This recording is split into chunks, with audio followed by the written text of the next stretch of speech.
Great people, welcome back to our channel. We are so excited to have you again. Today is another important day, the February 16, 2022, as Nnamdi Kanu will be brought before the Federal High Court, Abuja, presided by Justice Nyako. And right now, a very renowned right group has decided to speak about the kind of treatment meted out to Nnamdi Kanu, and they had also decided to blast. I put that word. Decided to blast the judiciary for their attitude towards the dishonor that they are facing in respect to the rule of law.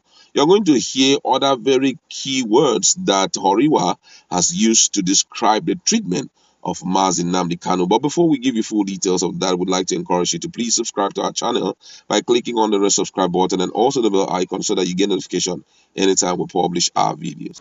The Human Rights Association of Nigeria, HURIWA, has said it is totally against what it described as the unconstitutional, provocative, primitive, illegal, and outrageously non-methodical treatment of Nnamdi Kanu, leader of the indigenous people of Biafra, IPOB. The group said the handling of the matter filed before the Federal High Court, presided over by Justice Binta Mutala Nyako, has been anything but fair and just.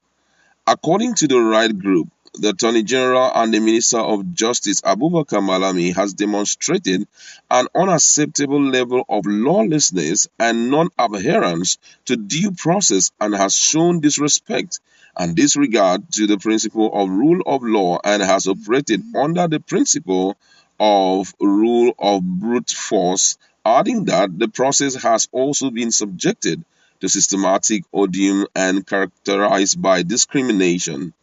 The group lamented that the federal government of President Muhammadu Buhari has treated Kanu as a hostage or a prisoner of conscience or something even worse than that. They are treating him as a tenant in a labor camp of pre-1945 Second World War era, or as one of the 6 million Jews murdered in the gas chamber by the then repressive World War II German government, the group had said.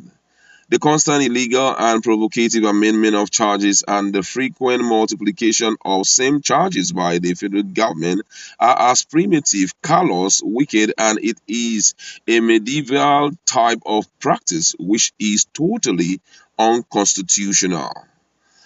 The ugly fact that the government has amended Nnamdi Kanu's charges for more than 4 times, which is targeted at delaying the trial of Kanu, is against constitutional democracy because justice delayed is justice denied, and because Nigerian constitution has clearly spelled out the principle of check and balances among 3 arms of government.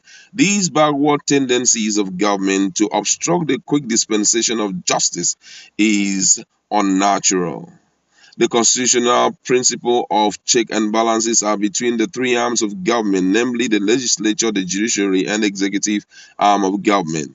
But what the Attorney General has done in Nnamdi Kanu's case is that he has hijacked the function of the judiciary through subterfuge exemplified by the constant illegal amendment of charges against Nnamdi Kanu.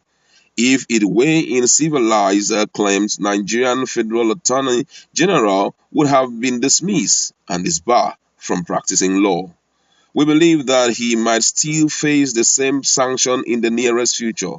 It is not enough that Justice Binta Nyako of the Federal High Court, Abuja, has warned the Department of State Services against taking over the security arrangement of the court on February 16 until 12 p.m. The court has instructed DSS to only take control of the court's security arrangement when the trial of the leader of the indigenous people of Biafra, Nnamdi Kanu, on terrorism charges resume. Nyako also complained that other cases are affected each time Kanu's trial takes place due to heavy security presence and blockade of roads leading to the court. Justice Nyako also shifted the terrorism trial till 1 p.m. on Wednesday, February 16, to ensure that other cases are accommodated. And HURIWA said it believed that the court is timid in the face of aggression, targeting the whittling down of its constitutional power and authority. It said that the court must wake up and stop surrendering its power, independence, and authority to the whims and caprices of the executive arm of government and its attack dog, the DSS. Wow, this is just a way of giving a picture of what is happening, especially in the case of Nnamdi Kanu. And guess what? What we are hearing from the woman, that's the Justice Nyako, what she had repeatedly said today about the trial of Nnamdi Kanu is absolutely true. Why is it that whenever this guy is being tried, it's as if the whole heaven is going to come down? And before you know, security everywhere.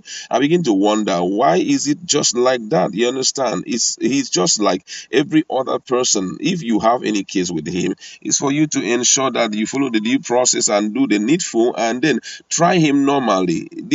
One of the things most notable about his case is that it is being shifted every now and then. Before you know, they will come up with charges. Before you know, excuses will come up, and this is a way of delaying this whole thing. I think that's why Nigerians are really complaining, because they are totally uncomfortable with what is currently happening, about his own case. And apart from just that, if you listen very well to the explanation that they have given, you will notice that they are also in the know, talking about HURIWA, that they are already also in the know about the level of disregard given to the principle of rule of law, such that even when the government says anything, the court says anything, the executive arm of the government seems not to take it with any form of consciousness. For example, the Justice Nyako led Federal High Court had demanded that Nnamdi Kanu should not appear with the same clothes again. But as the last time we saw him, this time around possibly it's going to happen, because I could still remember